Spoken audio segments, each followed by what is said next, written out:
sesiqalile kukhona lengoma ithi amahlathi wona amahlathi aphe niyayazini bakhwanazi angisho ukuthi iculeni ngibuza ukuthi niyayazi le ngoma ethi amahlathi aphelile niyayazi ngininikeza ithuba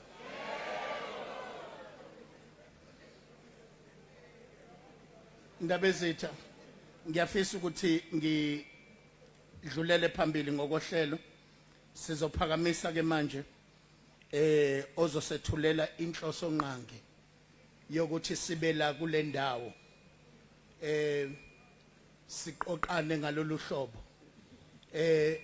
okunguyena ke nomkhosi wamaphoyisa esifundazweni saKwaZulu Natal Lieutenant General Umkhwanazi uzosinikeza ke the purpose of the event.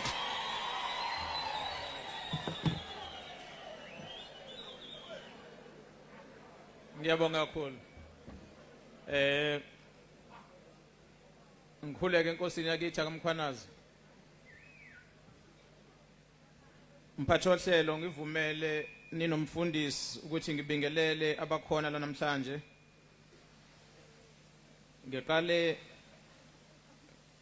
nge-MEC Shenge siyabonga ukuthi uphumelele namhlanje inkosi uShinga ephakathi kwethu kana wonke amakhosi akamkhwanazi akhona ahlangene nathi namhlanje ubona nenkosi ebuye eSwatini kwaDlangezwa siyabonga ukuthi amakhosi abe khona siyakhuleka ubaba umtshalo we-CPF kanye nozakwabo bonke asebenza nabo ikakhulukazi ubaba uZikhali enayi la namhlanje esibamisene nabo silwa nobugebengu la kule province yethu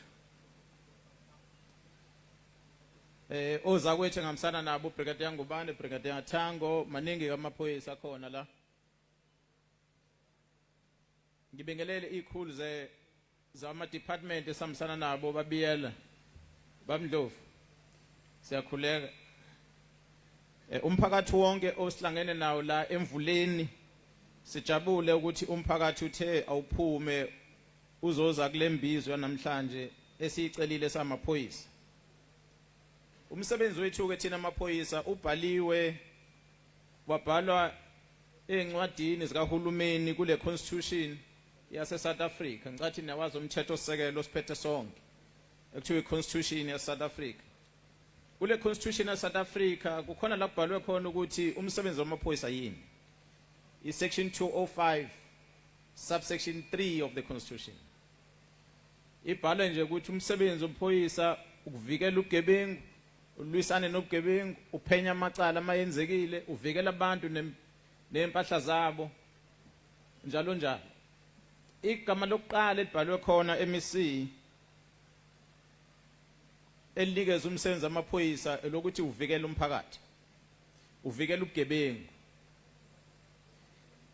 ngesingisi kuthiwa prevention so samaphoyisa ke siyakwazi ukuthi kusho ukuthini lokho kufanele sivikele ubugebengu bungaze bube khona mawubona iphoyisa uzwa sekuthiwa iphoyisa ligijimisana nomuntu emgaqweni liyambopha uzwa kuthiwa iphoyisa kade lidubulana nezigebengu ndawo nathile ubokwazi ukuthi iphoyisa selihlulekile ukwenza lokho okuqala efanele ngabe likwenzile kuthiwa prevent crime if you can't combat crime so when we combat crime sisuke sesilwa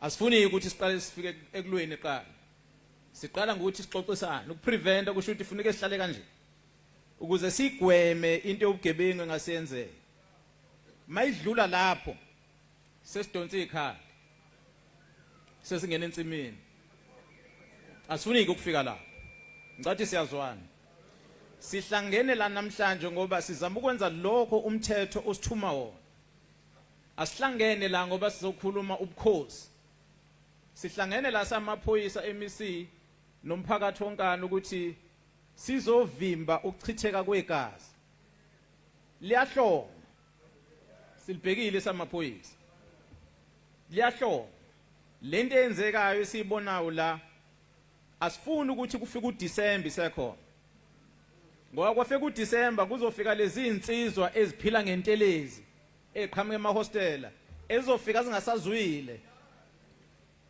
kungcono ukuthi silungise thina ukuze ziwuthole umyalezo ukuthi cha kuhlaleke kahle emakhaya azingezi la seziza ngeni ngoba kunalento enizisebenzisayo ekuthiwa TikTok niyabhala niyarekhoda niyathumela nje kanti nabahlokoloza abanye abantu so asikhulumeni isihleli la ingakho sila samaphoyisa siubizele lokho ke lomhlangano ngiyabezwa bethu umkhwanazi MEC ubiza imbizo obukhosi uhlangana naphi nobukhosi umkhwanazi kanye namaphoyisa lawa aholayo uthunywe ukuthi avimbe ubugebengu aphephise impilo zabantu uma umkhwanazi namaphoyisa bebona ukuthi kukhona into engasibe ingozi kumele benze imizamo ukuze bavimbe lobo bungozi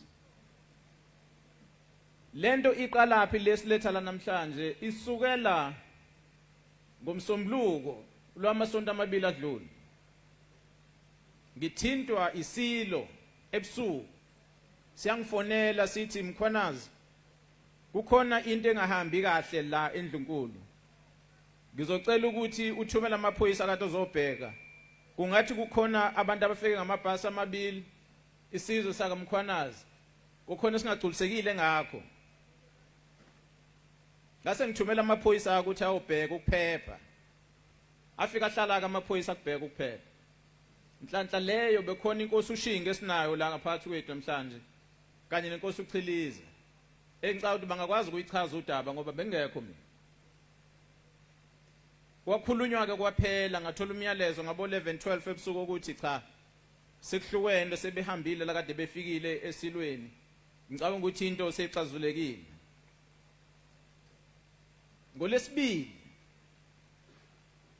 kwavala umgaqo ku-Enthula uthela wayeka lo hamba imoto eningi okusiphathe kambi ukuthi mase kuvaleka lo mgaqo kukhona abahamba ngama-ambulance abagulayo bavimbeka manje emgaqweni ngithi ngiyabuza ukuthi isizathu sokuthi kuvinjwe umgaqo isiphi engitholayo ukuthi laba kade bendlunkulu ngomsombuluko abakutholanga ugculiseka ngento kade beyihambele endlunkulu ingakho sebekhipha ulaka balikhiphela la emgaqweni sengithi ngeke phela amakhwanazi bakhipha ulaka balikhiphele kubantu abangahlangene nendaba yabo awuke ngisondele ngikhulume nabo ngibeza ukuthi inkinga ikuphi nokubaxwayisa nje ukuthi umthetho uthi yithi wena mawuhlukumezekile uqondane nalomuntu okuhlukumezekile ungasuke wena uhlukumeza omunye umuntu ongahlangene la indaba yakho laba bazambele emgaqweni abazilutho ukuthi abanye abazi nokuthi umhlaba kabalo abadlula kona bahambe eSouth Africa bafika eToll Gate bayakhokha baqhubeka abafune umuntu ozobavimba endleleni banelungelo umsebenzi wethu kwethina amaphoyisa ukuthi sibavikele bona bayihambele emgaqweni ithani nina abakhwanazi manenkinga zenu nihlangane esibayeni nihlangane engadini kanje niyixoxe ningayixoxele emgaqweni ningayixoxeli kwabanye abantu abangahlangene so ngifikileke inkosi yangihlonipha kaMkhwanazi yavuma ukuthi sibe nawo umhlangano safika masixoxisana ngithola ukuthi kungathi kunokuphambana okukhona okwenziwe isilo ngokuthi sibeke insizwa kaNcube ekuthiwa iyiso kule ndawo okuyona ke xasula abantu bakaMkhwanazi sengithi ke abantu bakaMkhwanazi kuzofanele hlale phansi nikhulume lento nikhuluma nodwa nikhuluma noNcube nikhuluma nesilo nikhuluma nobukhosi bonke ihlalani phansi nikhuluma ukuze nehlise ukudinwa kwabantu mina engakwenza ngoba ngiphoyisa ngihamba ngomthetho umthetho uthi into ihamba ngalendlela ubhalwa phansi angubhali ngomkhwanazi asubhali samaphoyisa sufunda lo subhaliwe bese kuthiwa lo uphula kumthetho mawuphula umthetho ufuneka kwenziwe njengaye ikona kuphela esikwenza samaphoyisa ngase ngithinta labo kuyibona ababhala umthetho ngobukhosi uhulumeni azochaza ukuthi uma sithi ubani uyinkosi sivuma kanjani thina uhulumeni ukuthi lo uyinkosi mase simbeke ukuthi uyinkosi simbeke ukusuka la uphelela la uma uhulumeni ethi sivuma kanjani iso lenkosi mawuthi likhona lisebenza kanje iso lenkosi uhulumeni mayivuma ukuthi kunenduna umsebenzi wenduna yilo isebenza la kule ndawo yilo umsebenzi owenzayo asibeki induna thina samaphoyisa asibeki iso lamakhosi asibeki inkosi bengithi ngicacise lona ngicela uMEC ke ethi awusize ke MEC ngoba phela indawo yakho le awuze la uzokhuluma nomphakathi wakule ndawo yaseDukuduku ngoba njoba linetha akusiwa amafe ngikhuluma ngawo la ngikhuluma ngefe elimnyama elihlanganayo phezulu kwale ndawo ekuzochitheka khona igazi uma ingalungiswa lento ngicabanga ukuthi ke abaholi njengoba bela ngaphambili impunga zakule ndawo amakhehle izalukwazi ziyakwazi ukuhlangana ndawonye ukuthi zikhuze le impi zayo ngoba isifikile angifuni nijike nibhekela amaphoyisa lawo lamaphoyisa afanele alikhumbuza ngalolu suku safika la sathi nina bantu abamnyama hlalani phansi nikhulume nixazulule udaba ningaxuluzuli ngemkhonto nangebha ngoba mase kuchitheka igazi angizusola thina ukuthi besenzani ukuvikela lona asikho endlini zenu asihlale emahlathini enihlala khona xoxisanana indaba yenu le ngizocela ukuthi ke nikwazi ukubeka indlela ngoba lokho oMEC abeza nakho ozakwethu abeza nakho yilokho okubhalwe encwadini zikahulumeni uma sekubhalwe encwadini zikahulumeni ukuthi kusemthethweni ekufanele sikuhloniphe uma ungazwani nomthetho lobhaliwe nale nqumo ezathu uhulumeni kumele ulandele imigudu ebhaliwe khona efuneka uhambe ngayo uma ukuthi unesikhalazo sithini izikhona inkantolo uma ungajabulile noma ubhalele kuona ama department la ku MEC ukuthi ngicela ukuthi nokuthi bazokutshela ukuthi kuyavumeleka noma kuvumeleki uma ngabe ningawujabuleli umthetho ngendlela ohambe obhalwe ngawo hambani niyovota nivotela abanye abantu abazoya eParliament bafike bawushintshe umthetho bawubhale ngendlela enifuna ngayo umkhwanazi uyowenza isiqiniseko ukuthi lo mthetho enubhalile uyagcina okwamanje lo mthetho obhalwe uhulumeni yilo amaphoyisa okumele enze isiqiniseko sokuthi wonke umuntu uyawugcina musa ke wena ukuthatha uphume ngendlela yakhe eseceleni ngoba uzogcina uhlangana nohulumeni lapha emgaqweni kanti akumelanga uhlangane naye so ngizocela ukuthi sizwane kahle njengoba ngithi ngiyichaze namhlanje ukuthi ngila sibize lengqungquthela namhlanje ngokuthi kuzoxoxiswana ukuze iphele lempi efufusayo lomsindo khona uphele sikhona ke samaphoyisa makuthi khona izikhalazo umuntu anazo ningakwazi ukukhuluma namaphoyisa nanka lapha emasayidini emaceleni nami nekona ukuthi hayi nginesikhalazo ubani wangihlukumeza wenza ukuthi nokuthi nivule icala so walandela ke lawo macala sengigoqa nje MEC ngithi ngicacisa ukuthi kunamacala amakhulu esiwaphenyayo la amane afike kuthini amacala okubulala ikakhulukazi njengoba ngithi amacala amane nje abantu abashona bayisihlanu kulamacala amane elilodwa icala kwashona ubaba nomfana wakhe bexabana nenye insizwe emgaqweni angazi baxathana kanjani ngeemoto wabadubula abashona babini leyo ndoda ke iboshiwe yagwetshwa 25 years ungabuzi kumkhwanazi ukuthi kufa abantu ababili u25 years angiyona inkantolo emnika u25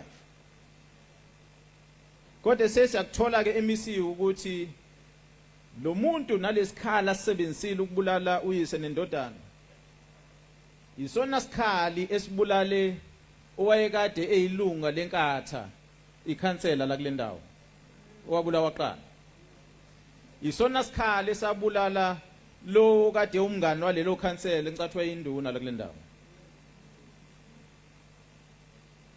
sesithola ukuxhumana kwalokho sithola ukuthi yena lo esimgwebile wayekade uyaphatheka kulolu kubulawa kwalo muntu wayekade ekhansela naleyo mngane wekhansela wayengeyedwa ke nalo ehamba naye kodwa lo ehamba naye usashona kuona lamacala omabili uphenyo lusaqhubeka ke MEC nakwelinye icala ukuthi sazi ukuthi obani laba ababulala abantu kodwa sikutholayo ukuthi kunento yokubanga umhlaba okhona la iyonto ebangela ukuthi kube nalokufa kwalabantu okwesibili sithola ukuthi kunokubanga ubuduna kule ndawo lutho uphenyo kukhona insizwe yasabisa loyo wayibekiwe njengenduna wekade eyisosha wabuza ukuthi unasiphi isibindi sona ukuthi uhlale kulesihlalo soba induna akuphelanga insuku ezingaki walimala lo nduna lo into esenzile ke MEC sithathe wonke lamacala sawanika luphiko oluzosiza ngokuthi lisiphenyele wona olisebenza ngaphansi kweprovince lapha kumina awazuphenywa la awaphenywa la njengoba ngikhuluma nje aphenywa kulelo phiko engicanga ukuthi abaningi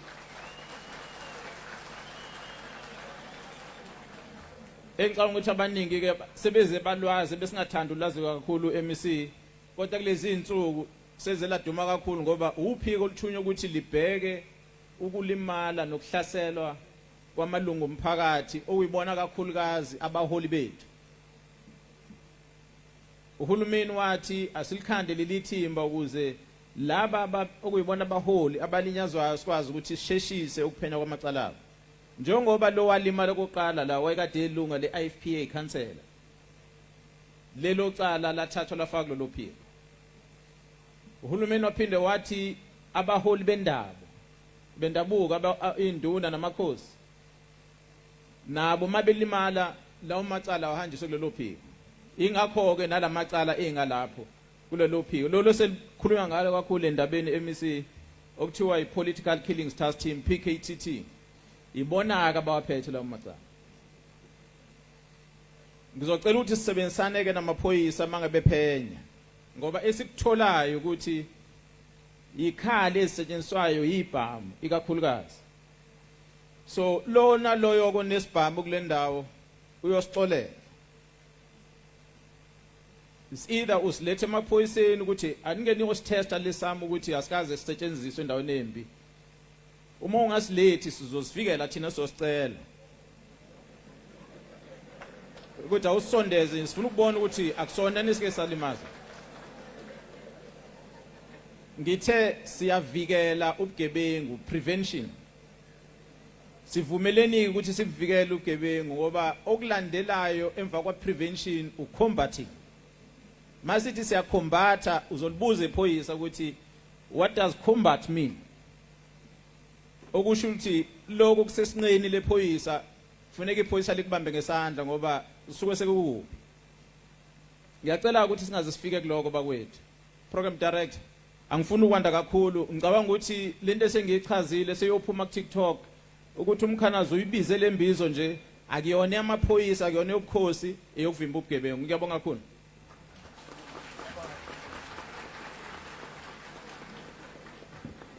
Siyabonga kakhulu Shamasa Provincial Commissioner hayi kodwa kuthi angilicule lelicule lithi amahlathi aphelile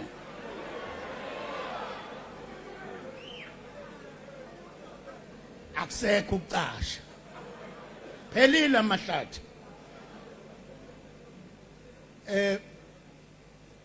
usebekile ke umkhuzi wamaphoyisa inhloso nqangi yokuba sibe kule ndawo wacela futhi ngilizwile ikhwelo ahlabile lokuthi kulabo mfowethu nodadewethu abasebenzisa ikhali leze ifuna ama license ukuthi umune unakho ukucabanga ukuthi ayi ake bayongibhekela lese sama ngisithembi ukhona umfo wakwasiboleka ngengazi ukuthi wathi uyosingela kodwa akabuyanga nenyamasana silethe ngoba uma sesizolandwa uzosuke wenza iphutha usithathe ungasilethe ephoyiseni ngendlela efanele usilethe umbhobho usubheke ngasephoyiseni bese kuyaphela ke yikhwelo nje elihle lelihlatshwa umkhuzi wamaphoyisa bafethu nalaba abangekho la inibazikho ukuthi banazo ziletheni sacela nje kahle ayilethwe sinenhlanhla ke la eKZN ukuthi akwenzeki nje uma kuthiwa uzolandwa amaphoyisa esikhundleni sokuthi ulethe izandla amaphoyisa afakoza abese kufakoza Nkosi wena ke ebese uletha umkhono wekati sinenhlanhla ke kulabo ukuthi cha basheshe babekwe kahle endaweni yabo ngoba abakwenzi lokho esisuke sikucelile ukuthi hayi uzoboshwa wena lethi izandla sifakoza Nkosi bona basuke beyitshela ukuthi ke bazoyivikela kanti yithi esiphethe ukuvikela siyabonga kakhulu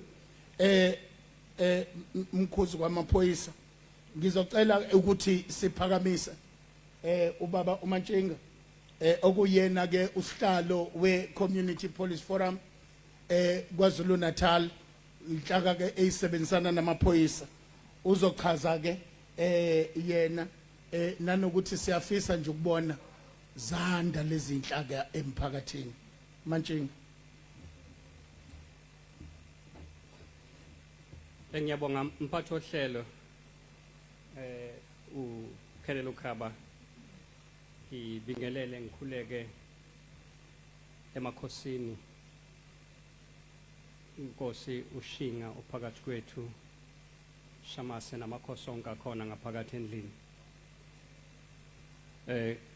ungqongqoshe ezokuphepha ungqongqoshe wezohulumeni basekhaya nezomdabu Sheng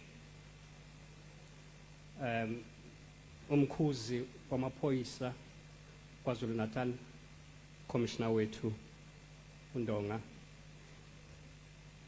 imeya eyikhona ngaphakathi kwethu siyakhuleka siyabingelela sinenhlahla ke nokuthi sibone nangamehla inkosi eqhamuka ngaphandle komngcele wethu eSwazini ngifisa ukuthi ngibingelele futhi na wonke amaphoyisa akhona esisebenza nawo ngeke ngiwasho ngokuhlukahlukana kwawo siku district lapha umphathi wale district ngeke ngambona la siyabonga kakhulu ngibingelele ama CPF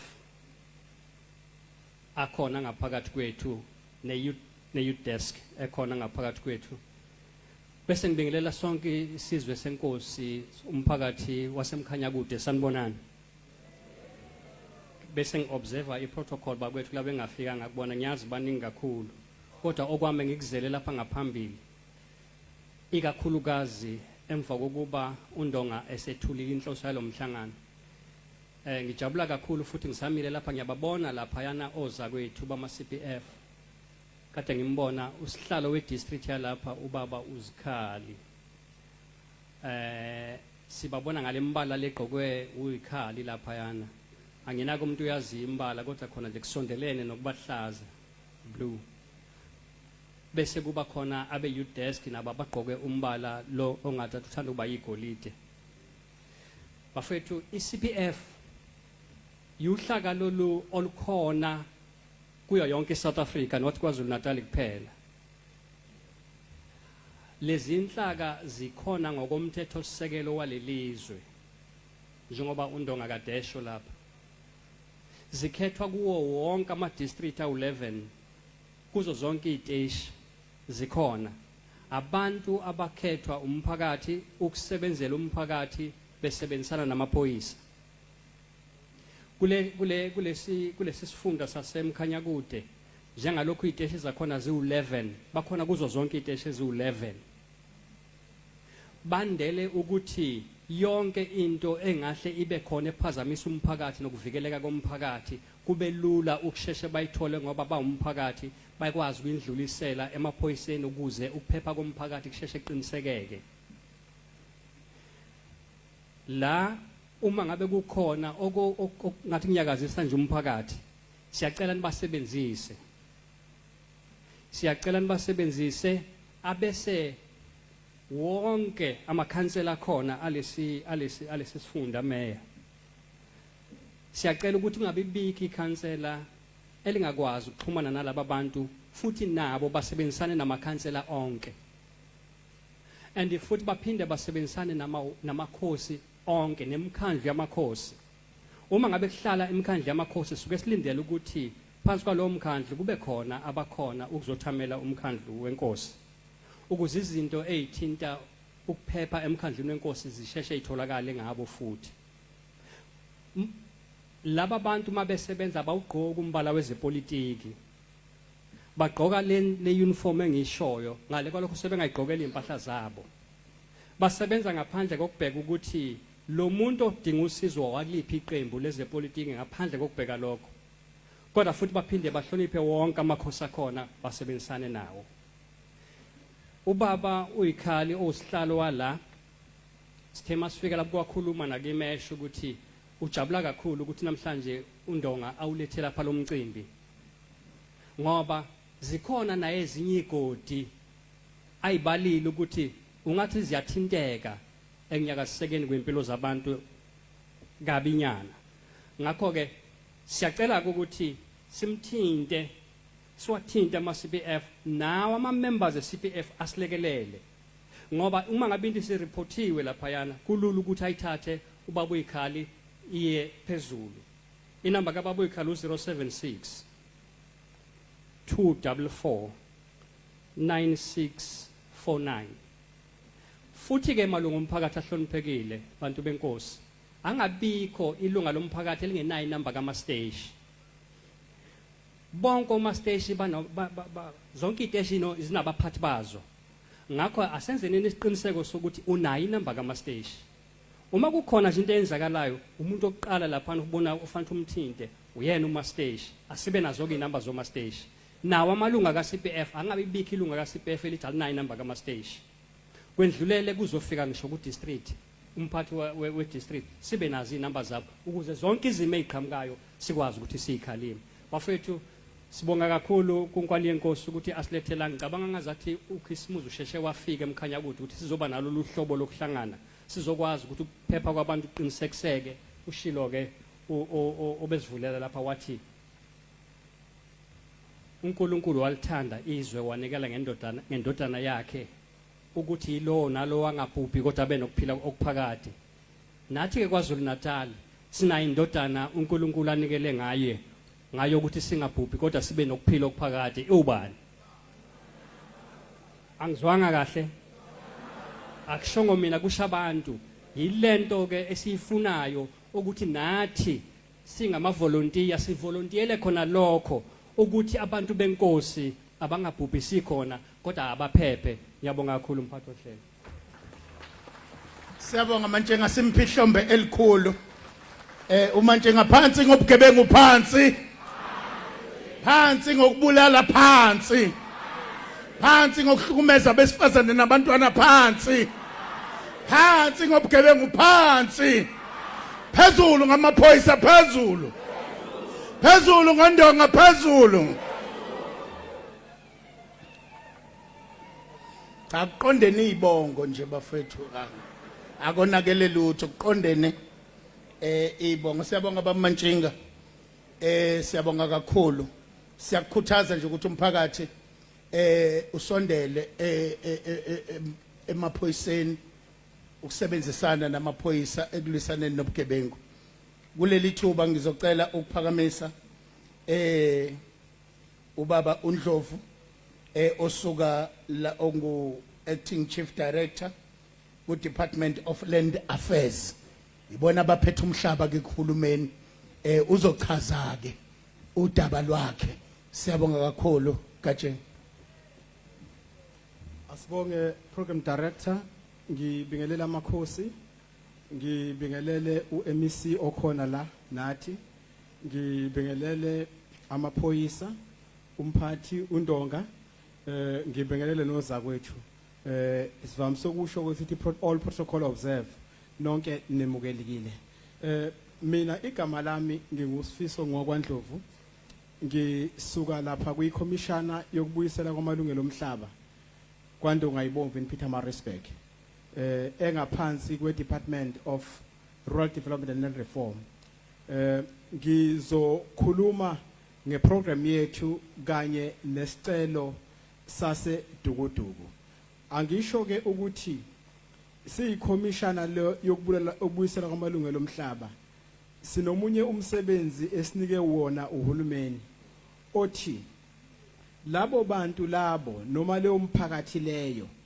eyahlukumezeka ngenqubomgomo kahulumeni obandlululo amaXhosa akasho kamnandi ucala ucalulo ngaphambi kaJune 1913 banelungelo lokuthi bengafaka izicelo zesinxephezelo kuhulumeni lo wamanje angisho ke ukuthi ke izicelo zayifakwa ziqedwa nge-31 December 1998 khona isicelo esasitholayo kulezo izicelo isicelo esasitholayo sasikade sifakwe ubaba uAdam Mthiyane ehlangane namanye amadoda namakhosikazi bewu38 bethi bafakela indawo abayibiza ngokuthi iDukuduku ngendlela ke sisebenza ngayo thina iDukuduku kufanele siyithole ukuthi indawo enjani leyo sakwazi ke ukuyichecka leyo ndawo nabo abathi basuswe kuyona sayithola ukuthi ile ndawo le engamahakela awu11,000 ama hectares akhona leyo ndawo leyo engumhlaba kahulumeni lapho khona ihlathi lelesilibiza ukuthi iDukuduku indigenous forest bese kuba khona ihlathi esilibiza ukuthi iDukuduku commercial forest bese kuba nezindawo ezi privately owned okusho ukuthi eziphethwe ngabantu ngababodwana ngokuzimela kwabo so ileso sicelo esasenzayo ke angisho ukuthi ke sabuthola ubufakazi bokuhlukumezeka kwabantu kusukela u1932 kuze kuyoba u1988 iminyaka yayi mine indawo zazizine zokuhlukumezeka isigamu sokuqala 1932 khona esingama 40s khona esingama 50s esokugcina saba u1988 sabahlonza ke labo bantu abasuswa sathola inamba yabo yabala ku 348 if I'm not mistaken kulabo bantu labo abawu 304 babe sebekhetha imali supportulwa ke isicelo sabo okubalekile kulabantu abakhetha imali ukuthi amahakela ayehlangana nokuhlukunyezwa kwabo ayela ko 7,000 hectares kulo 11,000 okusho ukuthi kulo 11,000 sase singasekho isicelo esikhona manje mayelana nalo mhlaba esele naboka abantu manje abantu abala ko 45 abacele ukunxeshezelwa ngomhlaba umhlaba bazowuthola ilomhlaba lo olapha ehlathini esibiza ukuthi i-commercial forest eliphethwe uhulumeni indlela ke esisebenza ngayo thina siyikhomishana sihlonza amalungelo omuntu nomuntu ngokususwa kwakhe asixhomondeli ezindabeni zokuthi ungaphansi kwabuphi ubukhosi lowo muntu lowo kodwa sibheka umuntu ngayedwana bese behlangana labo bantu bese behlangene ngoba umhlaba awukwazi ukubuyisela kumuntu ngayedwana bekhande into esibiza ukuthi illegal holding entity kusho ukuthi igunununda nje elikwazi ukubamba umhlaba angisho ukuthi laba bantu abawu45 ngibasho bakhetha ukuyikhandela into abayibiza ukuthi trust lapho khona umhlaba uyobuyiswa ubuyiselwe kubona ukubuyiswa komhlaba wabo ke kunebhadi lokuthi kunenhlanhla futhi ukuthi i-commercial forest ezokwazi ukuthi beyilize futhi kuhulumeni under fisheries kanye nosiyaqhubeka iminyaka engango70 ngaphandle kokuthi behlale phakathi kulelo hlathi ukuthi eminyakeni o70 lelo hlala ngeke ikwazi ukuthi lihlala abantu liyoqhubeka libe ihlathi lenzuzo ngoba de lenzuzo lingaphansi kahulumeni. Program director iprogram yethu le angisho ke ukuthi siyaqonda ukuthi kukhona abanye abantu abafaka izicelo ezintsha. Izicelo ezintsha ke asikayisebenzi. Siyoyisebenza mhla iConstitutional Court yasinika umhlahlandlela wokuya phambili ngalezo izicelo. Lezo zicelo lezi engishoyo ezafakwa ngo2014 zifaka ngamakhosi ezinye zazo ezinye zifakwa futhi ngabantu abahlukene ayikasetshenzwa ke leso nokuthi futhi iwindi liyophinde livulwe nini asikatshelwa futhi ukuthi liyovulwa nini iwindi kodwa liyovulwa lona siyethemba. So ngikusholani lokhu na ngikusho ukuthi kubalulekile ukuthi sihlukanise phakathi kohlelo lukahulumeni lwama-land claims nohlelo lukahulumeni olungaphansi komnyango lo wezobuholi bendabuko. Khona lapho okungahamba into yakhona ehamba khona ihambe ifane kwesinye isikhathi ingafani. So ukufaka iclaim ngokwalolu hlelo lolu lwethu sisuke sibheka nje abantu labo kuphela asibe sangena kulolo lunye lolu uhlelo lolu olukahulumeni oluhambelana nokukhosi bendabuko. Program director angizukuba mude ke program director ngiyacabanga ukuthi kuzosiza ukuya phambili laba abafake ama-claims beqonde ukusebenza kwalelo hlelo lethu futhi bekubone ukuthi khona lapho lihamba khona lezendabuko futhi khona lapho lihlukana khona. Angibonge kakhulu ke program director ngoba ngishilo ngathi ngiyindoda emfishane angizukuba mude ngizokunika ithuba ke angibonge. Siyabonga kakhulu Katsheni sicela simphizandle enkulu. Kukhona labafowethu kade besebenza ngemjoja Ntaba lana nali itende livokomala ngapha basilekelele ngoba uma edilika lamanzi edilikela emaphoyiseni kuzoba inkinga.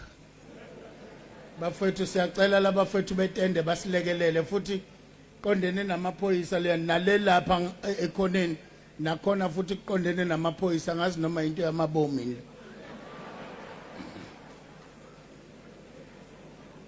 Asibonge kakhulu ngokucaciseleka ngodaba lwezokuclainywa kwemhlaba. Ushilo ke undonga ukuthi hayi thina lana singena endabeni yobukhosi okwethu nje uqinisekisa ukuthi abantu baphephile futhi baphephile nakulento ekuthiwa icorruption. Uma sizwe iphunga layo noma ngabe sizwa kuphi kofuneka singenelele. Siyabonga kakhulu ngiyacela ke ukuthi kuleli thuba sime ngeenyawo sizotetela inkosi yakwaShinga okuyena sihlalo wendlu yobukhosi kwaZulu Natal aphinde ahlanganise namakhoyisana ubaba inkosi uShinga Ndabezitha singabakho phefumula kuthina. Siyabonga singathoba.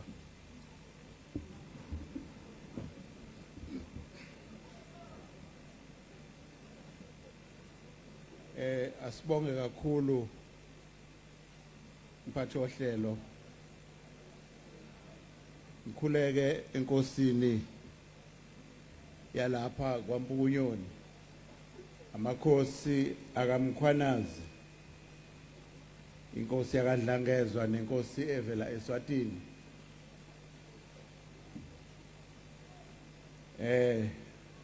hlonishwa ngqongqoshe wethu MEC Mfundisi Buthelezi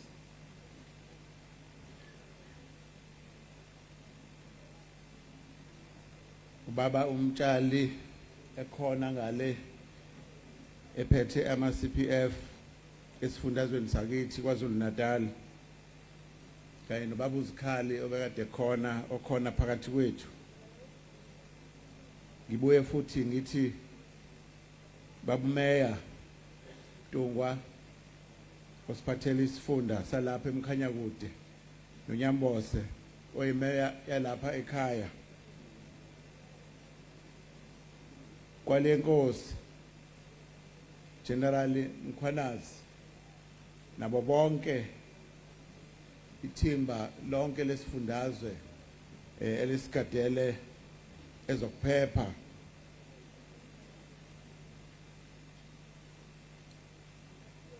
osomlomo abakhona amakhansela khona abantwana basendlunkulu abakhona phakathi kwethu zinduna amaphoyisa inkosi ibutho engilibonile phakathi kwethu kube uTTT okhona ubabiyela nazo zonke izisebenzi kahulumeni ezikhona lapha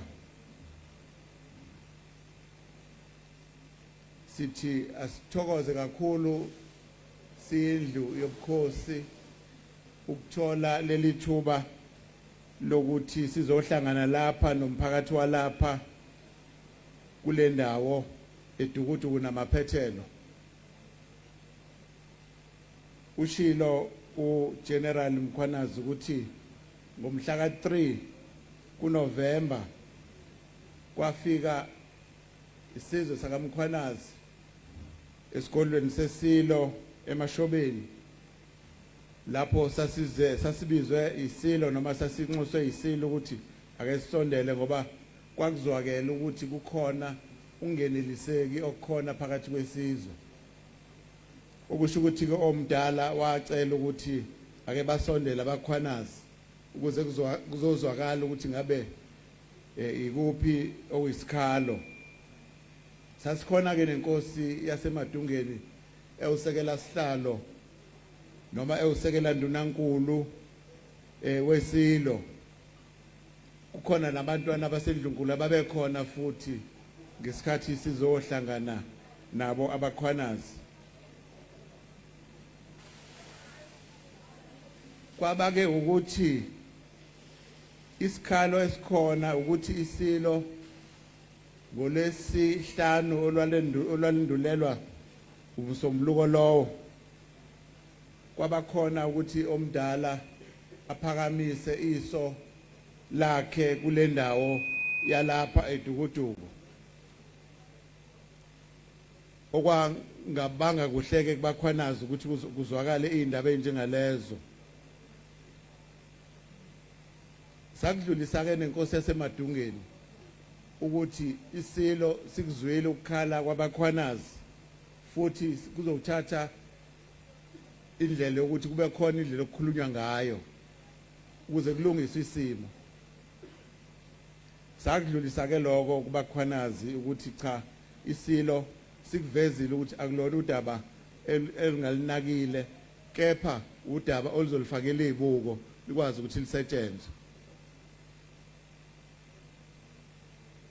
sidlulisile ke lo mbiko ke onjengalowo sase sibuyisa futhi ke nakuyena omdala ukuthi cha abakhwanazi abakaneliseki kahle bafisa ukuthi ungathi ngashesha kube khona ukukhuluma ukuze bonakala ukuthi kufinyelelwa kanjani isixazululweni salolu daba sizamileke kakhulu ke nenkosi uChiliza usekela ndunankulu ukuthi kuleso simo abakhwanazi ababekuso imoya iphezulu sizama ukuthi sehlise imoya yokuthi uma khona ungasecabangeke okungalungile kuyobe nizithele ngehlazo bakhwanazi uma ngathiwa kuvalwa N2 isilo singakasithathi isinqumo sokuthi kukhulunywe kuboniswane kuyobe akwenzekanga ngendlela efanele yiloko ke esasigcizelela kakhulu ukuthi abantu balapha abahlise imoya kube khona ukubambisana nesilo ukuze kukhulunywe lolu daba kudlule kahle kulo kodwa ke okunye umuntu angakudlulisa nje ukuthi umuntu aveze nje isithombe sokuthi ubukhosi kwenzeka kanjani kuba kwakhona ukudideka ukuthi kuzwakala ngathi sekukhona inkosi esikhona esibekiwe ngapha uhulumeni wethu walapha eNingizimu Afrika usebenza ngomthetho sisekelo okuyiwona obusa izwe lonke kulo mthetho sisekelo kukhona isigatshana lapha ya ku chapter 12 lapho kukhulunywa khona ngobukhosi.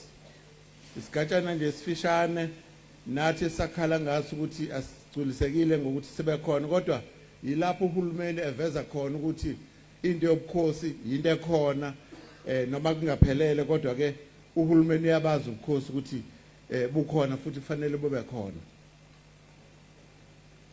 Kulo chapter 12 ke ugunyaza futhi ukuthi izifundazwe nezwe lonke akwazi ukuthi ashaye imithetho ezokwazi ukuthi ilawule ubukhosi ngendlela efanele.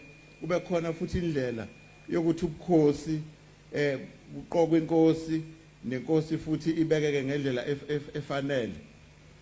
Lapha ke isifundazweni sakithi kukhona umthetho okuthiwa iKwaZulu Natal Traditional Leadership and Governance Act number 5 of 2005 esisawusebenzisa nawo futhi okumthetho esaphezulu kwawo ukuthi ulungiseke uthi ukugcwala ngoba umtheshwana uthanda ungasenelisi kakhulu, kodwa okwamanje kusetshenziswa kuwo lo mthetho lo mthetho phakathi kwezinye izezinto, ngoba ubukhosi siyazi ukuthi abukho ubukhosi okuthiwa namhlanje buyaqala. Ubukhosi sebuneminyaka eminingi baba khona.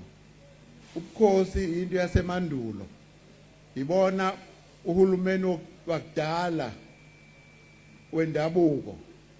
Kungakabi khona obuye ubukhosi, kungakabi khona ezinye indlela zokuthi kubuswe uhulumeni noma kubuswe abantu. Ubukhosi ibona kade bukhona namanje na futhi busekhona.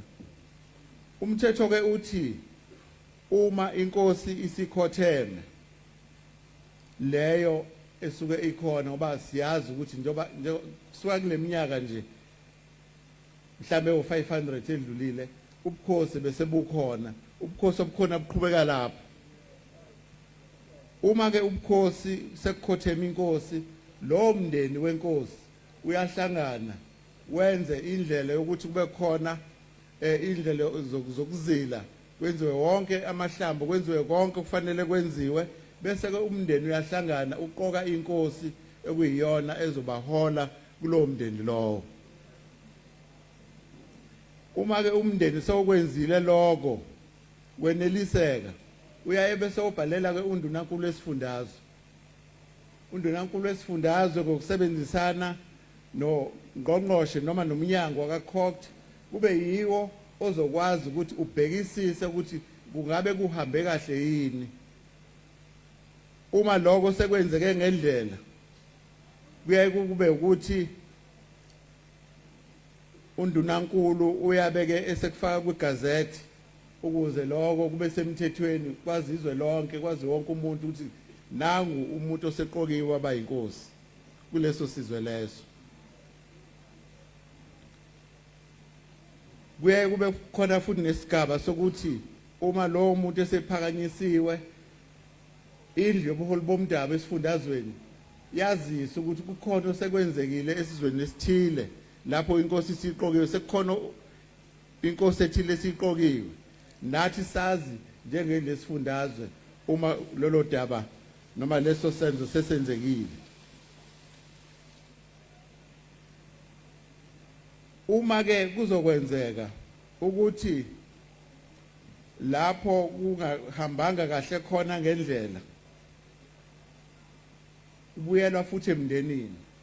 Umndeni uzosho ukuthi kwenzekeni, buyekezwe noma ku-revise, buyekezwe ukuthi ngabe kwenzeke ngendlela yini, ngoba siyazi ebukhosini kuhlale kunembango. Uma kukhona umbango khona uzovela ukhulunywe ulungiswe kugcine sekukhona lo ozoqokwa abe inkosi. Uma ke seqokiwe lowo namakhosi futhi noma makusekhona umbango ayaye abe ingxenye indlu yesifundazwe ukuthi nayo izolalela iluleke lapho ingaluleka khona. Kuthi ke mase kuphothulwa konke umndeni usujabulile ukuthi cha ikona nondunankulu nongqongqoshe sebevumelene ukuthi cha ikona ngempela, bese ke undunankulu athathe isinqumo sokuthi leyo nkosi kwenziwe uhlelo lokuthi ithole isitifiketi. Angithi seyigazethiwe seyizothola isitifiketi manje inkosi. sokuthi iyinkosi esoyigunyaza ukuthi yenze imisebenzi yayo yobukhosi yonke kufanele inkosi iyenze. Uma sekwenzeke kanjalo inkosi sisitholile isitifiketi sekiwa esilweni sekuthiwe bayede nansi inkosi yakwaSibanibani isikhona. Umndeni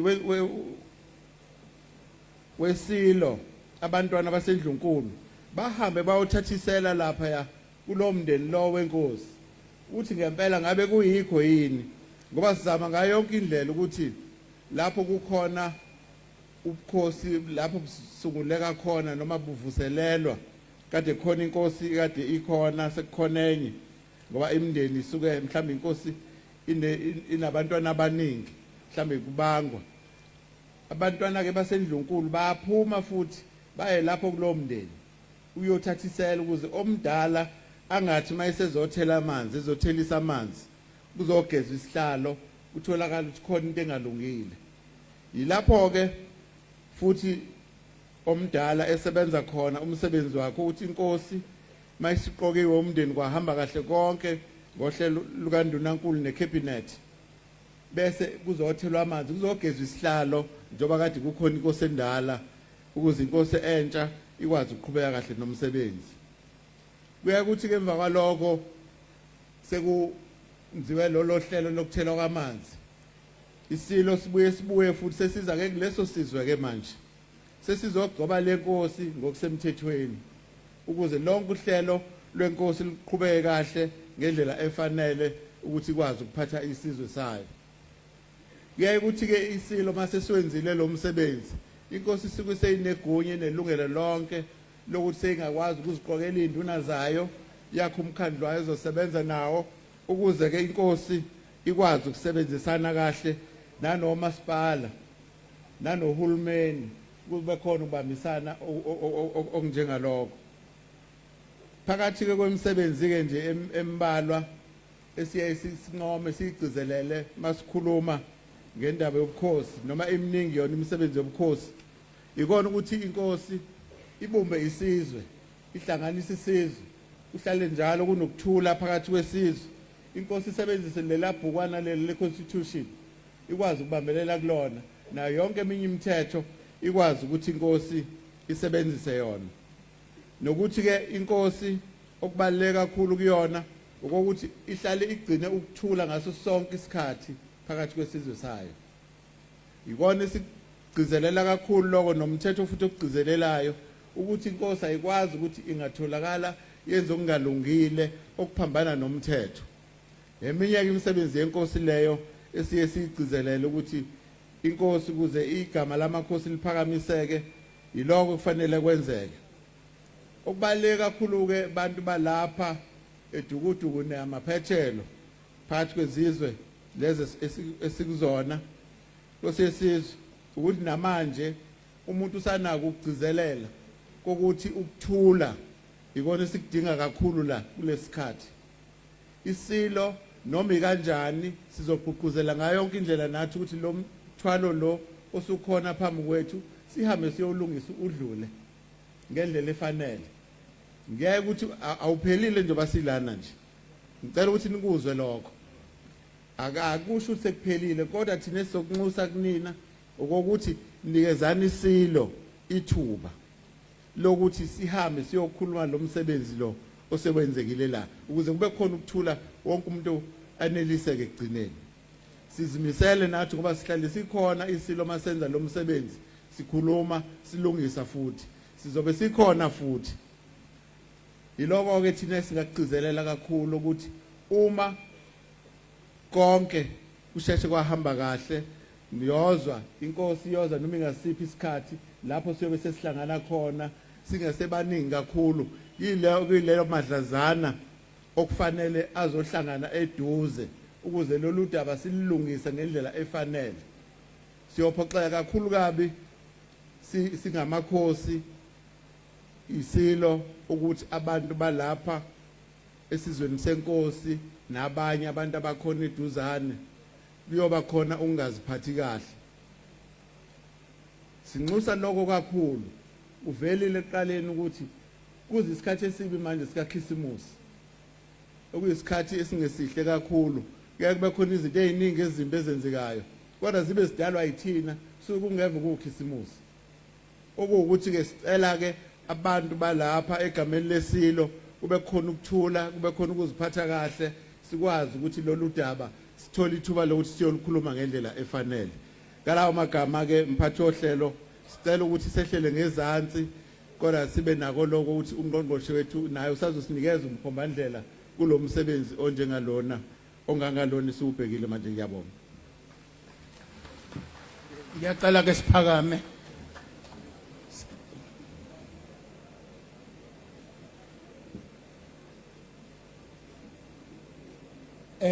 ngiyacela sisamile ngeenyawo sidedele ungqongqoshe wakakhokta ukuthi naye ke azosinikeza umhlahlandlela ukuya phambili shenge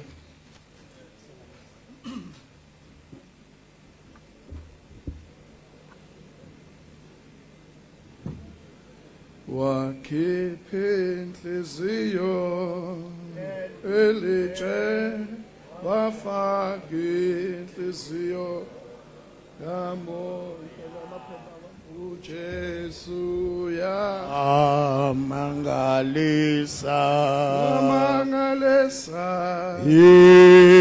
inhliziyo yami sanibonani bakhwanazi wakhiphe inhliziyo elitshe wafaka inhliziyo kamoya uJesu ya mangalisa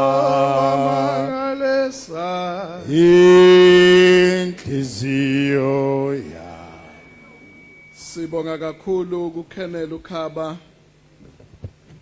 umphathi wohlelo sikhuleke Ndonga inkosi yesizwe inkosi yalapha kwaMkhwanazi sikhuleke emakhosini aseNdlunkulu akhona inkosi yakwaMkhwanazi kwaDlangezwa Shamase nenkosi yakwaMkhwanazi eqhamuka eSwatini nabantwana bonke baseNdlunkulu yalapha kwaMkhwanazi sikhuleke kubantwana baseNdlunkulu abakhona umntwana wasenqangiphelile okhona phakathi kwethu umntwana uThuthukani kaMcwayizeni kaSolomon nabantwana bonke abakhona abathunywe isilo nonobhala ehhovisi lesilo usihlalo wendlu yamakhosi lapha esifundazweni inkosi uShinga esichaze kabanzi ngokohlelo likahulumeni ukuthi lihamba kanjani umhlonishwa imeya yesifunda uMkhanyakude ukhansela uKhumalo imeya yalapha ekhaya inkosi uMtubatuba ukhansela uMthethwa namakhansela onke akhona umkhuzi wamaphoyisa esifundazweni uGeneral uNhlanhla Mkhwanazi siyabonga Ndonga ukuba khona kwakho siyayiqhenya ngawe Ndonga ngoba mawuqhamuka igebengu ziyahlakazeka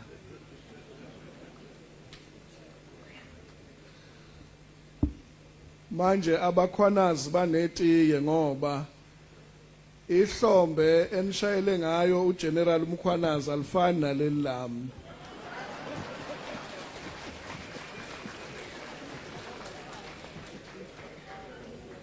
niyalizwa nje lelo hlombe ukuthi njani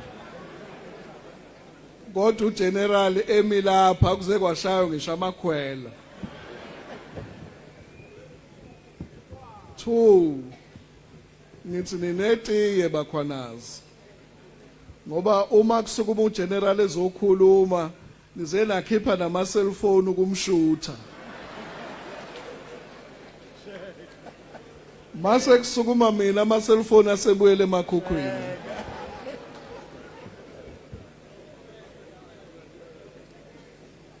Manje ngithi angibike Nkosi yesizwe ukuthi cha isizwe osiholayo Ndaba Ezitha sinetiye.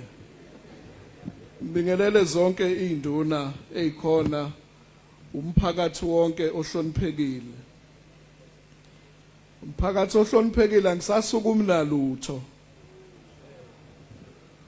Ngoba okwami ukuzogcizelela inhloso yalomhlangano ukuthi emphakathini esihlezi kuwo wenkosi kube nokuthula nozinzo. Njengoba nibona iflag la South Africa lila liwuphawu lokuthi lokho esizokhuluma kwesekelwe umthetho. Ngakho ke ngiyacela umphakathi ukuthi ulalelisise ngoba lokho engizokukhuluma lapha kwesekelwe umthetho. Ngoba konke esikwenzayo kumele sisekelwe umthetho. Awamaningi amaphuzu engizokhuluma phezukwawo mathathu nje kuphela bese ngihlala phansi. Elokuqala lithi iphuzu lelizwe simkulo izwe labakhwanazi.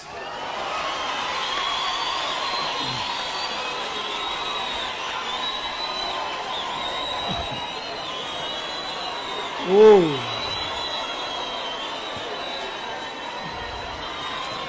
Mana Zulu. Asilalele. Ngoba ngifisa ukuthi silalele siphane indlebe. Ngoba ngifisa ukuthi bese kwenzeka into ephambana nomthetho. Manje ke ngithe eoffice abagaye lokho kuthiwa ama-maps egawe ofisini lakwakhotha kuyihhovisi likahulumeni. Manje lama-maps ngizowashiya enkosini yakwaMkhwanazi ukuze umuntu odidekile inkosi imnika imap mahala.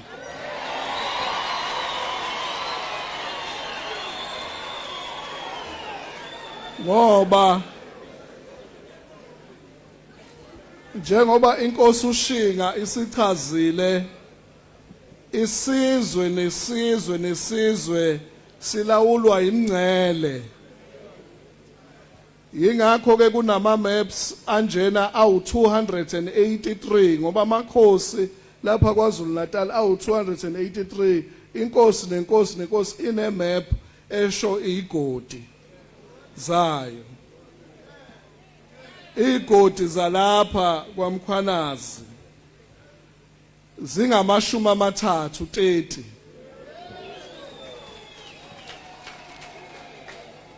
Eyisemthethweni le head office eMaritzburg ukuthi makukhulunywa ukuthi isizwe sakwaMkhwanazi kwaMpukunyoli zingaki igodi eyisemthethweni ezibhalisiwe ziwu30.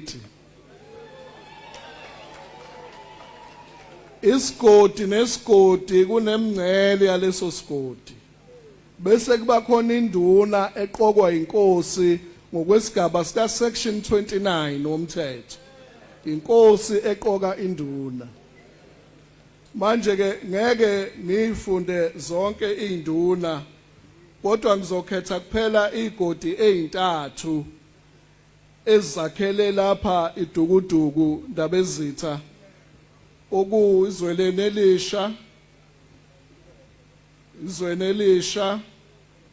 ube uDukuduku ube uKhula noMathiya. Ngikhuluma ngezigodi ezigunyazwe uhulumeni ukuthi lezi igodi ezintathu ezakhela uDukuduku zingaphansi kwenkosi yakwaMkhwanazi.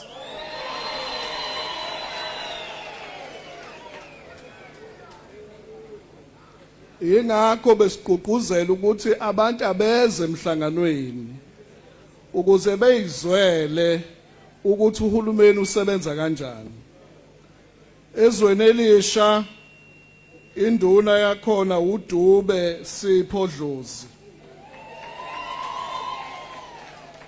eDokoDoko induna yakhona uSithole Almon Mkhesini.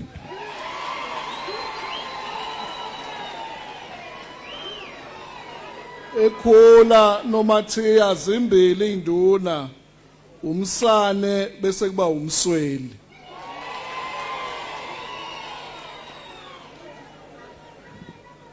Manje kule map enginike inkosi lezi zaseDukuduku igodi ngisikile ngase ngizenza zabankulu ukuze ovukwa isilungulela sokuthi ufuna ukuphatha abantu aqale lapha kule map.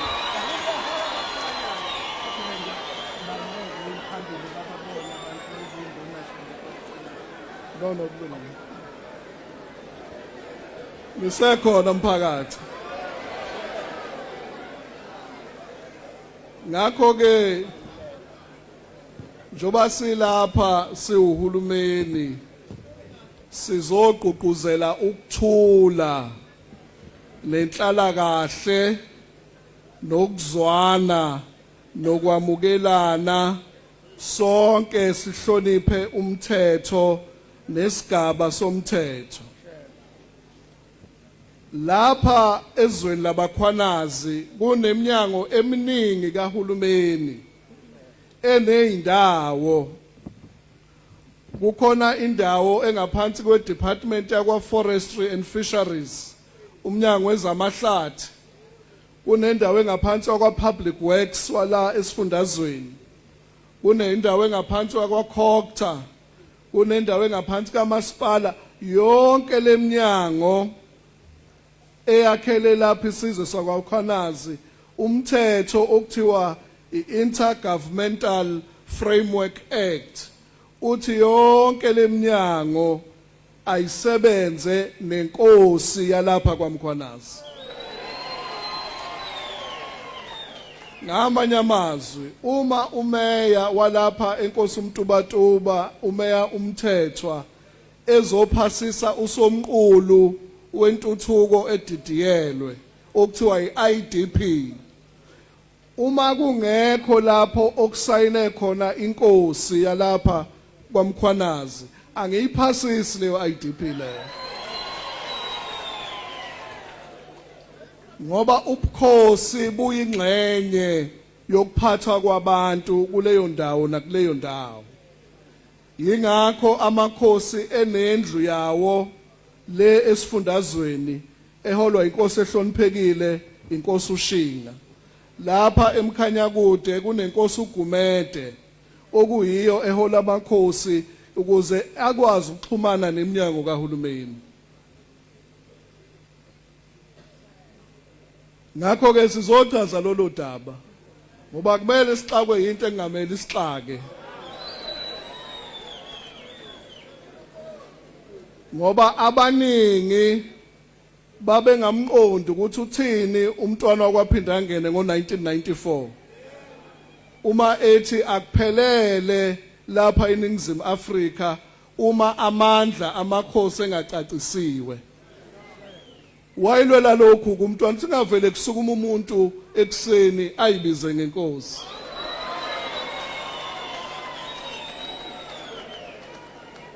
Wayilwela ukuthi konke kube semthethweni kulandele isigaba sobukhosi. Sengiqedile ke ngephuzu lami lokuqala.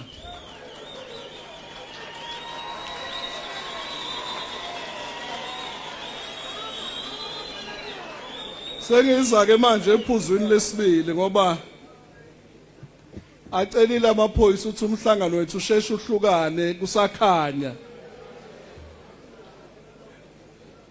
Iphuzu lesibili lalelani ke bakhwanazi. Akaze isilo sibeke umnomzana uNcube njengenkosi.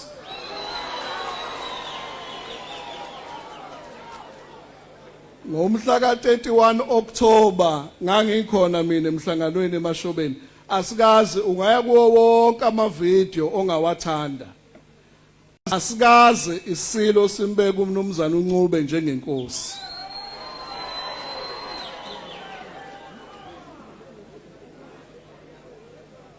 ngakho ke uma kukhona umuntu oyibiza ngenkosi akekho emthethweni lo muntu lo. Ngakho ke ngiyafisa siqonde lokhu bakhwanazi ngoba abakhwanazi abasegcekeni eNdlunkulu.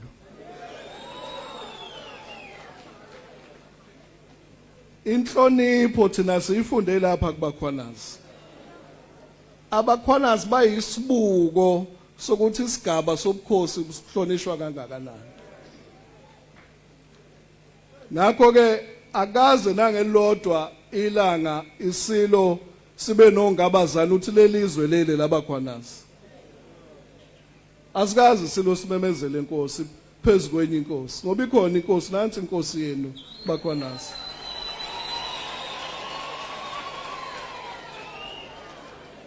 Kungani ngithi silo asigabazi ingani ngonyaka odlule ngoOctober 2024 nathunywa isilo ukuthi njengoba lokhu kufika amakhosi ezothela amanzi iphi inkosi yakwaMkhwanazi sathi hawu besibeke ngemumva elistini ezulu eliphezulu cha isilo inkosi ayize phambili elistini ngoba inkosi ngeyalapha ekhaya nangempela inkosi yafika iphelezelwa umndeni iphelezelwa zinduna izothela amanzi ngakho ke ngeke isilo sihloniphe inkosi ngokuthi ayizothela amanzi bese kuba isilo futhi esiphinde singenzi ngendlela.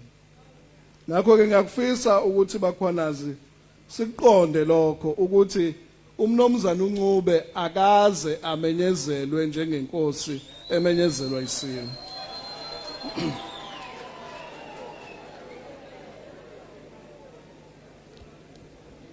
Thina esikhulele lapha emakhaya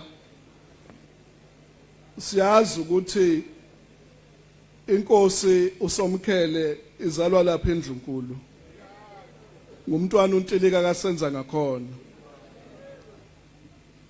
okuthe amangisi esehlangene noMandlakazi kulolwa imkhonto ibhekiswe oSuthu usilo sasosuthu uMamonga woSuthu isilo uDinizulu kaCetshwayo bafika lapha kwaMpukunyoni bezonxenxa inkosi ukuthi ayiphenduke iphendukele isilo yanqaba inkosi yathi uSuthu yona inkosi.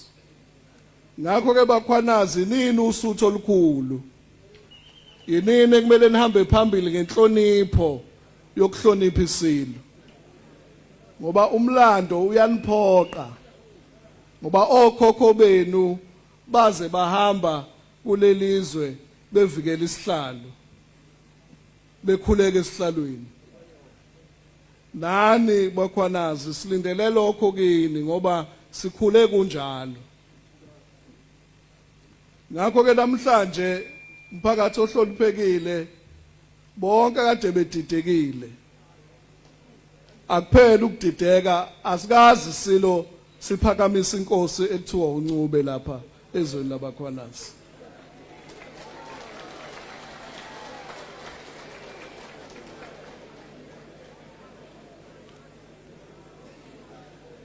Inkosi uShinga ichazile ukuthi ukuze umuntu abe inkosi kuba nesitifiketi esayinwa uNdunankulu umhlonishwa uThamsanqa Ntuli. Ileso certificate esigunyaza umuntu ukuthi abe inkosi. Mayisephethe leso certificate siyamthatha simphelezele siyomethula esilweni ukuze isilo liphelelise usiko lokuthela amanzi nokugcoba kwenkosi. Kule weekend nje esiya kuyo kunenye inkosi ezobigcotshwa isilo. Inkosi ke leyo nizoyibona nani ku-TV. Sizosukuma isilo siyoyigcoba kuyobe khona nohulumeni. Ngakho ke siyanxusa namhlanje ukuthi uma kukhona umuntu ohamba ebiza imhlangano ethi hey abakhwanazi bayasutha bayadla abakhwanazi nina nilambile ayiphele leyo umhlangano ngoba yikho emthethweni.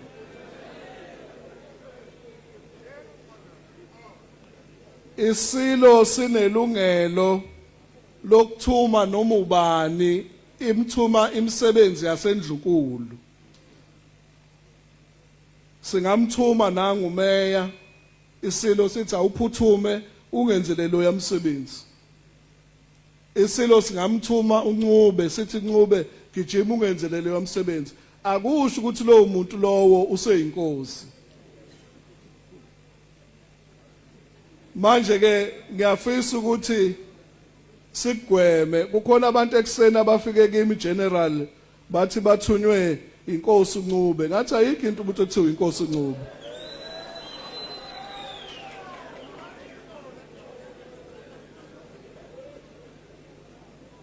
Akekho umuntu onjalo iyodwa inkosi lapha kulo masipala inkosi uMkhwanazi. Mawusuku uthunywe isilo sekenzela ukuthi nawe isilo masekuthuma kusasa uyalinda mase sikuphakamisile ulinde ukuthi imiphi imisebenzi engizojutshwa yona. Njengoba isilo siphakamise uNcube bekumele alinde ahlale phansi alinde ukuthi ngithunywapi ngithunywa nobani niyokwenzani ngibuyisela umbiko. Awukwazi ukuthi ungakanikwa imisebenzi bese uhamba ubize ithangami zabe indaba ukhuluma eindabeni uhamba ukhulekelwa uhamba ubiza imhlangano wenze ithembiso engeke ifezeke ngoba uyalinda mawusaphakanyisiwe ulinde uzothe. Awuhamba uxhomondela ugagamela. Manje ke ngiyafisa ukuthi njengoba kuza amaholidi bakhwanazi singadideki. Akekho umuntu ongaphuca ilungelo inkosi yenu ukuthi nibuse.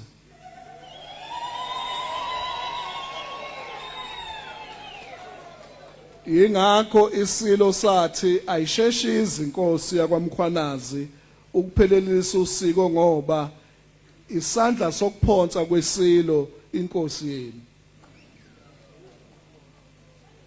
Ngakho ke ngiyafisa ukuthi kuphele ukudideka namhlanje bakhwanazi. Ngoba nakulezi igodi engiyibizile zalawulwa inkosi yakwaMkhwanazi akekho omunye umuntu ongabeka induna ngaphandle kwenkosi. Nalaba bakwa land claims bachazile ukuthi claim yafakwa ubani ngo1998 nanokuthi umthetho wakhona uhamba kanjani. Ngakho ke ngiyacela ngoba thina asikho lapha einkundleni zokuxhumana laba abasheshe baye einkundleni zokuxhumana beyokhuluma okungeyikho ko Facebook asibanqande. Laba bathuma ama voice note bekhuluma ukungahloniphi esihlalweni asibakhuze. Ngoba njoba silapha nje sizogcizelela lokho ukuthi nangelilodwa ilanga ngeke isilo senze okungeyikho okuphambene nomthetho. Nangelilodwa ilanga. Ngakho sizogcizelela lokho. Ozokhuluma okuhlukile akube umuntu ayekhona emhlanganweni wangomhla ka31 October ngoba ngangikhona isilo sikhuluma loludaba. Ozohamba eyibiza ngenkosi akabhasobhe ngoba icala lelo ukuyibiza ngenkosi ungesiyo. Kwenye district eMajuba kukhona owaboshwa wayihamba eyibiza ngenkosi engesiyo ngoba uhulumeni ogunyaza ukuthi ubani okumele abe inkosi. Angithi uyabona nje lo jaha amaphoyisa akekho kulomqondo enguwo ukuthi amaphaphu phansi izulu. Siyisizwe esodwa ngaphansi kwenkosi uMkhwanazi inkosi yethu yona ebhekele izwe ibhekele ingonyama. Thina abakhwanazi singabasegcekeni endlunkulu ngeke nangelodwa ilanga sikhomba isihlalo ngomunwe bakhwanazi. Singakhonjwa abanye hayi abakhwanazi.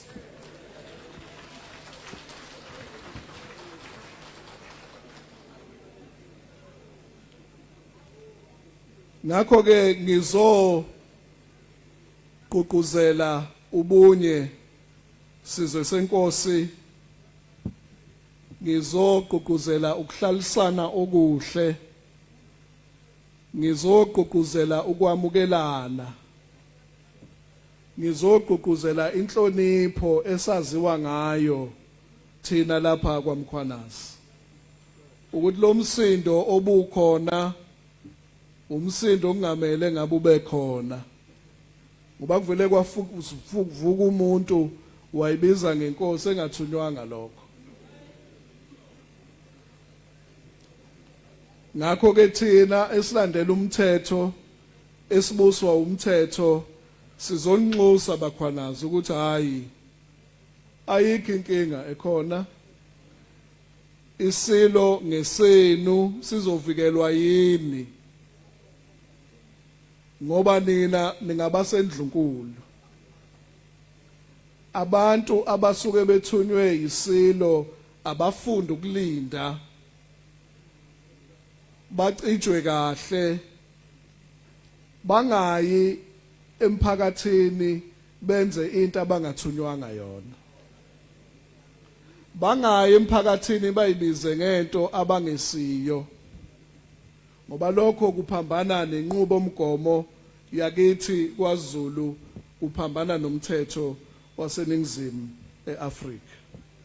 Besizosho lokho General siwumnyango wakwaHulumeni, singuhulumeni wakwaZulu Natal, ukuthi ngaso sonke isikhathi siholwa undunankulu umhlonishwa uMphemba siyohlezi sizisebenzi zabantu. Ngaso sonke isikhathi ngoba thina safundiswa umntwana wakwaPhinda ngene ukuthi ubukhosi buyini.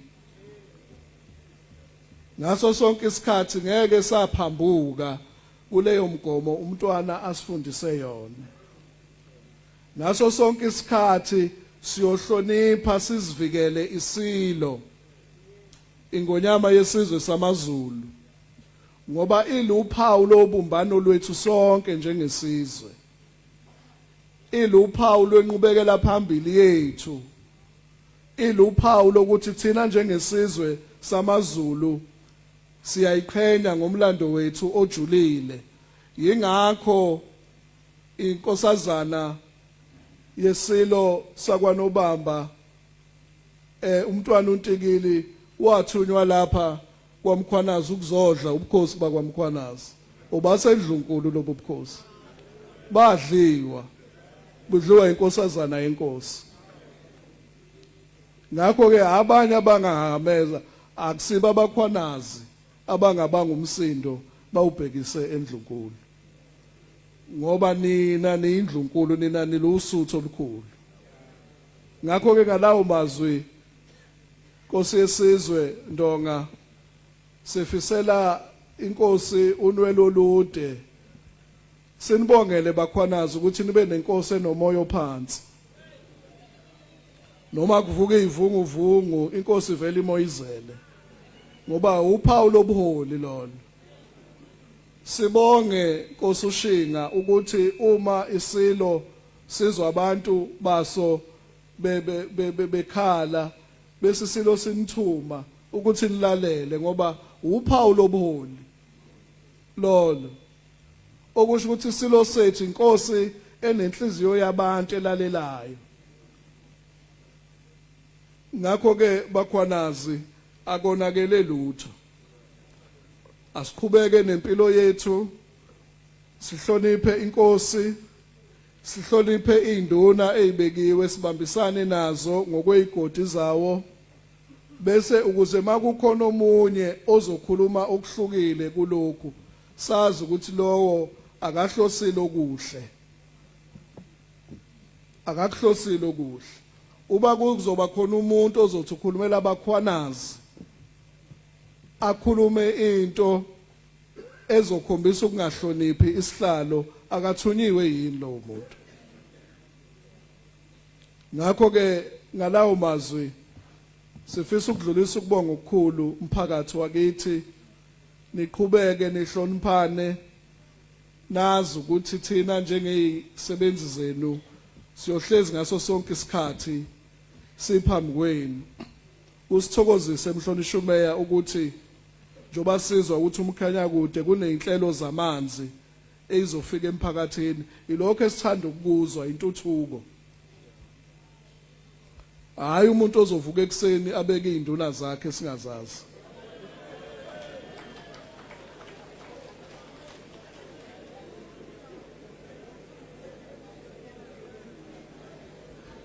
Ngoba inkosi kunolibo esilbalayo njengohulumeni ukuthi lenkosi izalwa ubani, baba mkhulu kwakubani, wabusa ngasiphi isikhathi, ukhokho kwaba ubani. Awukwazi ukuvuka ekseni nje usuyinkosi. Noyihlo engakazi abe inkosi. Akwenzeke kanjalo. Ngakho kasikadideki bakhwanazi. Wonke kuhamba kahle. Akekho umuntu ozoya ku N2 ayovimba. Akekho umuntu ozovula umgangela ethi igoli liyadilika. Akho goli elizodilika. Sizobusa nje kahle njoba kuza uDisemba kube amaholidi, siphephe, sivikele. Akekho umuntu ozosusa udweshu emphakathini. Ngiyocela ke ukuthi ngoba sonke singabe sihlalo sihlonipha isilo samabandla ukuthi abesilisa baphakame, sikwazi ukukhombisa leyo nhlonipho efanele kongangezwe lakhe noma engekho phakathi kwethu, siyazi ukuthi singabakhe. Wena wendlovu, wena wendlovu, bayede.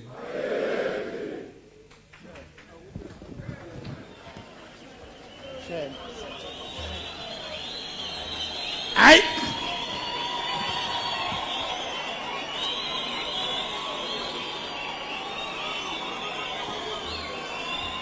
Hayi.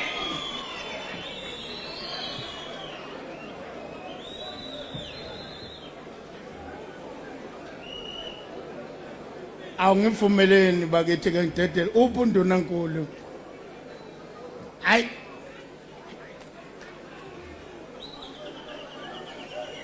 Ngqongqoshe usuyihlahlele wayetha wasuyaba. Angazi ke ukuthi ke oyokweqaleliswe lakho shenga ukuthi uyobe e startup leso sibindi. Ngiyafisa ukuthi ngakadedela undunankulu si acknowledge ubukhona phakathi kwethu kwenkosi yabakhwanazi uQueen Sheba III kwelasempumalanga uphakathi kwethu. Siyathobeka kakhulu enkosini yabakhwanazi le kwelasempumalanga khona phakathi kwethu. Ngiyafisa nanokudlulisa acknowledge kunamalunga eprovincial board akhona phakathi kwethu. Ngibonile umphazima ukhona baba uNkosi olana emkhanya kude ophinde ahlale eprovinsini njengelunga le provincial board. Sesizoya emaphethelweni sikhuluma sokugcina sobe sesenza vote of thanks ngaphambi kwaso ndunankulu yenkosi isihlatshiwe yethiwa yabiwa. Ngiyakunikeza leli thuba imzuzu nje emibili ngoba sekucacile manje okwezinqe Ndonankulu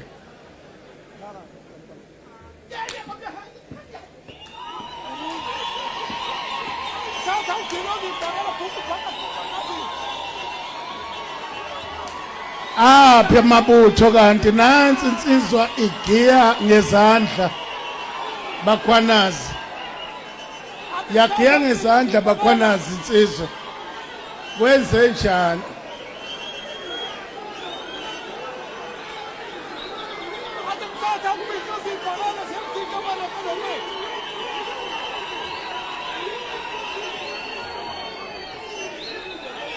ubani ozoshola insizwa kanti uphi bani uyasi khuzela wena Athi uyinto mfazi.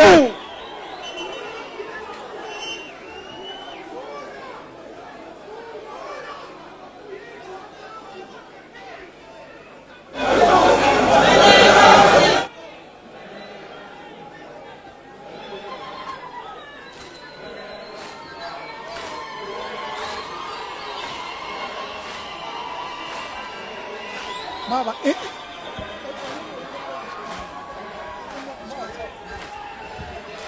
Tango namatanga kafuza nojango namatafu kapasa faka amabhuluka zasegqafuza ichaphisa uthisaka bukada ngoba uthisaka fina amatsheni akamsona ayisongena theka amatuba bayicacithikiti kukamphila ogangele wona nawe ngejuba nogangele kukasathi imphila ogangele wona ngejuba nogangele thaka nojango namatafu kafuza nojango namatafu kapasa faka amabhuluka zasegqafuza ichaphisa uthisaka bukada ngoba uthisaka fina amatsheni akamsona kukamphila ogangele wona nawe ngejuba nogangele wonile kodwa wona ngamafele mane khona eAlton Thaka lo jango namatala kafuza lo jango namatala uthisaka kodwa ngokutisa ngofena amatshini akamsana ayisangena theka amatshini bayicacithikiti bayikhamphutha kalobi komkhulu kodwa wehlule kukaza kwamthetho Coca-Cola sesujutile komkhulu kodwa wehlule kukaza kwamthetho Coca-Cola sesujutile kukembile ogangele wona nawe ngejuba nogangele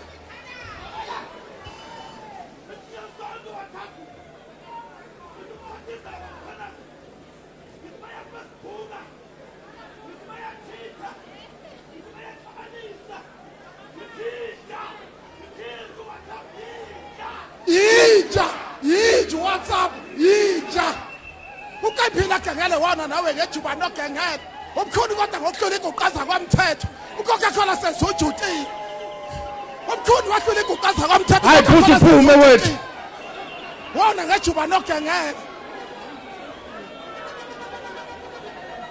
Ndonankulu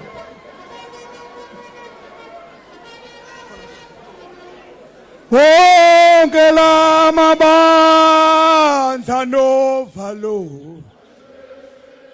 wonke lamabandla novalo wonke lamabandla novalo nabakwamthethwa banovalo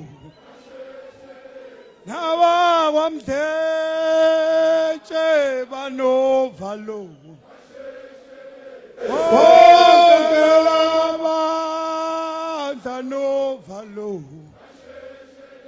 wonke lamabandla novalo nabakwamthethwa banovalo uyayivubela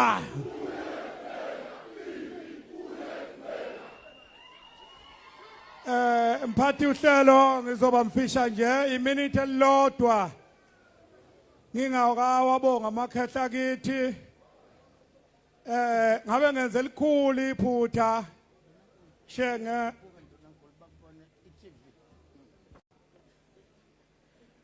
umphathi uhlelo uthi wenzela ngivele ku TV ngajabula ke manje ngizovela ngiseduze kuka Meya wasemtuba ubaba umthetho ngabe ngenze likhulu iphutha makhosi aseNdlunkulu kumkhuzi wamaphoyisa umkhalazi omkhulu neyimeya ayishenge ngikubeka eceleni okwesikhundla sasemsebenzini akuyakhomba ukuthi khona iphungo walihaqa ngeke ngisho kodwa uthe la kuphi kodwa kuyakhomba ukuthi khona la wahlala khona wabhema ya khona umbhemiso kuwe ngeke kodwa ngisho kodwa umphakathi uyawazi ya akuyikho lokho kahulumeni la umbhemiso uzwa ekhuluma ukuthi ayi yangena kuleli dipha sifisa ukubonga ke okudlula lokho umphakathi hayi akukho mina ngicela ukubonga nje obaba abazala lensizwa kithi ephethe lelizwe usomkhele wayelwa khona shenge la elwa noyibhebhu kwakukho kukhona la idukudu wayehleli kunansi intaba ezaphwana bayazi abantu umzana bala ecashiswe khona kodwa kulezi insuku umuntu wakamkhwanazi akekho bedla into enzile shenge cabanga ukuthi umntwana okwaphinda angene la khona uyanyakaza namuhla abakhwanazi bazolala ukuthonga abalala abakhwanazi incingo ingena ngo3 ngo2 ngo4 ngo1 umuntu akubuze kade nixoxa naye ethi kodwa kunjani uzwani nisozwani ngoba mkhwanazi kusekusuku manje namuhla bazolala ngiyabonga kusiyadla mshini uzakhathuzele ngami umuzi wengwazi imbuzilwe nenkomo ngingaze ngiyibona imbuzilwe nenkomo indlondle nezibaza umkhonto ogwaza amambuka kwabakwabo kubaba nomabhezubhezi unduzi yamshazi yambhezula amashinga afana osongo la uqhamuka uvinjele mobheke esibeni sawuzodlula nawe bathi ayize namapiki impa ize namafosholo umqamelise kabi umuntu odongeni umkhona zomkhulu kubaba umalukazi walenkomazi esindwa zinselo zawo njengamashoba zijikile uxaxakoxalolo nakumbhidlika kuyabhidlika usidwaba siyasonga siyabhidlika endlini yakwabenzungweni bathi gintsho ntamindi ingakafuku loveka bolovo noma sebengqonqoza kubaba ulakela kolakela umpi kayiphanga kayigijinyela kayincindo kayinjengomkhonto khova lonodlingwa bayi nakumabhushubhushu mabuya ngezinqe ekhaya konini ehlunzweni bathi maphuthumane uyayithanda impi kubaba umkhandakhandwa lensimbi umgxobela ziyawela unyanga bathe eyifile kanti ayifanga iduke emafini bathi umbambo zangiminya ubakazi uyiminyanga ngoba ngenkulu insizwa bathi umkhonto ogwazi ingulube kocilane kubaba uBiva Scottel umnande ethinini uyabaleka uyabashiya abakwenu bantu baluva phansi kwentaba ushaya abantu wabanikwa unqulu zendala imfene ungonye ezinde engangamthambalala nakozala mina unogwatsho ikhundla esinye sokulala esinye sokwethamela inkomo ihlinzeke kabi yahlinzelwe yibini komagenqe unomfohla dangwana zabafokazana bayosala beyibi endaba yenziwe ungangathi othatha inkomo zakwanongomo ihlanganisa nayo zakwampukunyoni kubaba usogaxile umlenze ugaxela nakumkhwekazi undebeze ngane ziyanyakaza umanqeni ihlani ngale kwentaba bathi inhlaka isenquza komthakathi ngabushaya inyanga mfana kusasa ngabe uzoncindaphi siyakhuleka abakhwanazi libuyile bese lihamba